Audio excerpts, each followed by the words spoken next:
Hello friends, welcome to Abhi Law, this where law is simplified. This is your professor Dr. Ambarish R. Patnikere, and in our lecture series of Indian Penal Code 1860, Chapter 2, General Explanation, we are going to see certain more explanation of important terminology.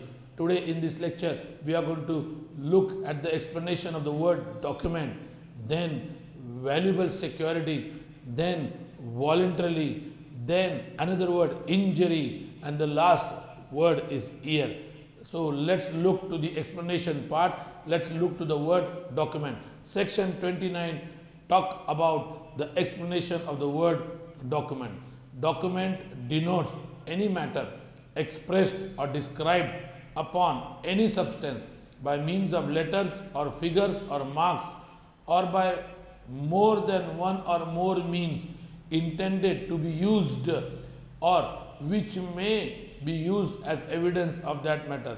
इसका मतलब क्या है, मैं आपको समझा देता हूँ. आज के वीडियो लेक्चर में हम चार इंपॉर्टेंट डेफिनेशंस को देखने वाले हैं. पहला है डॉक्यूमेंट, दूसरा है वैल्यूएबल सिक्योरिटी, तीसरा है वॉलंटरली, चौथा है इंजरी. ये चार डेफिनेशन इंपॉर्टेंट है, यूनिवर्सिटी क्वेश्चन पूछती है. डॉक्यूमेंट का मतलब क्या है? डॉक्यूमेंट का मतलब कोई भी मैटर हो, कोई भी सब्सटेंस हो, उसके ऊपर अगर कोई फिगर है या उसके ऊपर कोई मार्क है या कुछ भी उसके ऊपर लिखा गया है तो वो बन जाता है डॉक्यूमेंट. दोस्तों, जब डॉक्यूमेंट की बारी आती है तो लोगों को हमेशा कॉन्ट्रैक्ट दिखता है, एग्रीमेंट दिखता है, कागज पर लिखा हुआ दिखता है. ऐसे नहीं है, उससे आगे डॉक्यूमेंट का डेफिनेशन है. तो इंडियन एविडेंस एक्ट के ऊपर जब हम आते हैं तो डॉक्यूमेंट बहुत इंपॉर्टेंट प्ले रोल करता है. देखिए, मैं आपको एक उदाहरण देता हूँ कि ए ने बी का मर्डर कर दिया. ये केस लॉ है. ए ने बी का मर्डर कर दिया और जब बी मर रहा था तो उसने वहाँ पर पत्थर के ऊपर अपने खून से कुछ निशान बना दिए और उस पत्थर के ऊपर जो निशान उसने बनाए वो बन गया डॉक्यूमेंट. वो जो पत्थर बन गया डॉक्यूमेंट. तो आपको समझ में आया होगा डॉक्यूमेंट का अर्थ क्या है. आइए हम इसके दो जो एक्सप्लेनेशन है उस एक्सप्लेनेशन को हम देखेंगे. It is immaterial by what means or upon what substance the letter, figures or marks are formed, और whether the evidence is intended for or may be used in the court of justice or not. तो याद रखना है, कैसे भी क्यों ना लिखा गया हो, किसके ऊपर भी क्यों ना लिखा गया हो, किसके ऊपर भी मार्क या फिगर क्यों ना, इवन झाड़ के पत्ते के ऊपर अगर कोई मार्क मिला तो वो भी डॉक्यूमेंट बन जाएगा. तो दोस्तों, एक्सप्लेनेशन 1 आगे हम देखते हैं explanation 2. Whatsoever is expressed by means of letter, figures, marks, as explained by mercantile or other usage, shall be deemed to be expressed by such letters, figures or marks within the meaning of this section. मतलब जो कुछ mark है उसका जो general meaning है, जो mercantile वे में explain किया जाता है, वो उसका अर्थ माना जाएगा. उसके बाद हम देखते हैं एक्सप्लेनेशन 2 के बाद नेक्स्ट डेफिनेशन की ओर आते हैं. वो है वैल्यूएबल सिक्योरिटी. ये वैल्यूएबल सिक्योरिटी क्या होती है, आइए इसके एक्सप्लेनेशन को हम देखें. Valuable security section 30 denotes a document which is or purports to be a document whereby any legal right is created, extended, transferred, restricted, extinguished or released, or whereby any person acknowledge that he is under legal liability or that he does not have a certain legal rights. ये हो गया valuable security. इसका basically meaning क्या है?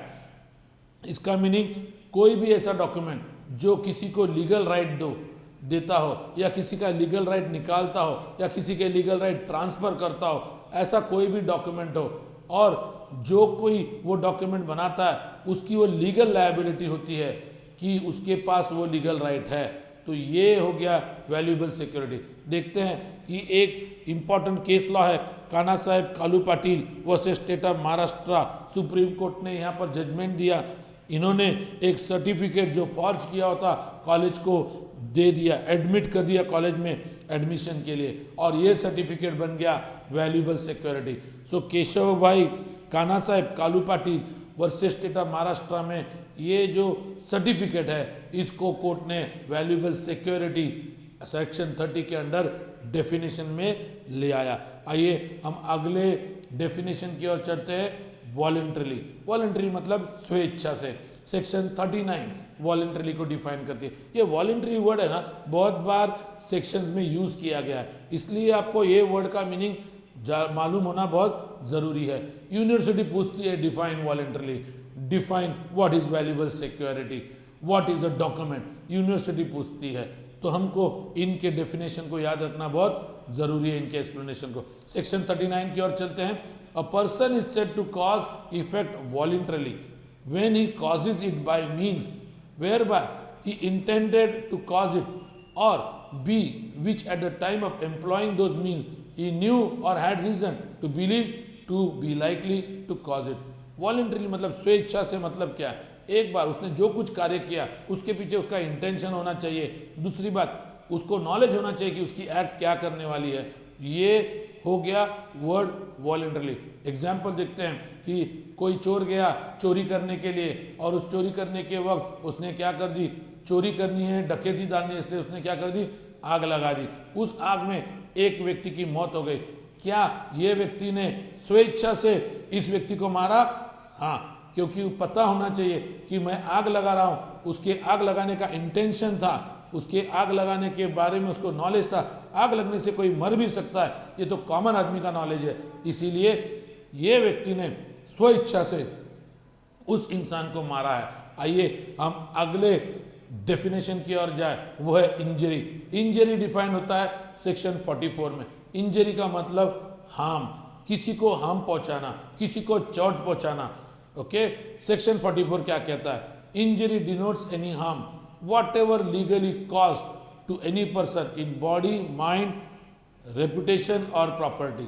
याद रखना है, injury का मतलब क्या है। इंजरी का मतलब ये है कि अगर किसी ने किसी के बॉडी को हार्म पहुंचाया, या किसी को मानसिक तरह से चोट पहुंचाई, या उसके रेपुटेशन को हानि पहुंचाई, या उसकी प्रॉपर्टी को हानि पहुंचाई, तो वो हो गया इंजरी। याद रखना है, इवन किसी को डिफेम करना ये भी इंजरी होती है। तो यूनिवर्सिटी सवाल पूछती है, शॉर्ट नोट 2 मार्क का इंजरी के बारे में लिखिए। इंजरी मतलब हार्म करना किसी को बॉडी, माइंड, रेपुटेशन और प्रॉपर्टी में। मुझे लगता है इंजरी आपको समझ में आई होगी। अभी लास्ट वो है ईयर। ये ईयर का डेफिनेशन याद रखना बहुत जरूरी है। ईयर सेक्शन 49 में डिफाइन होता है।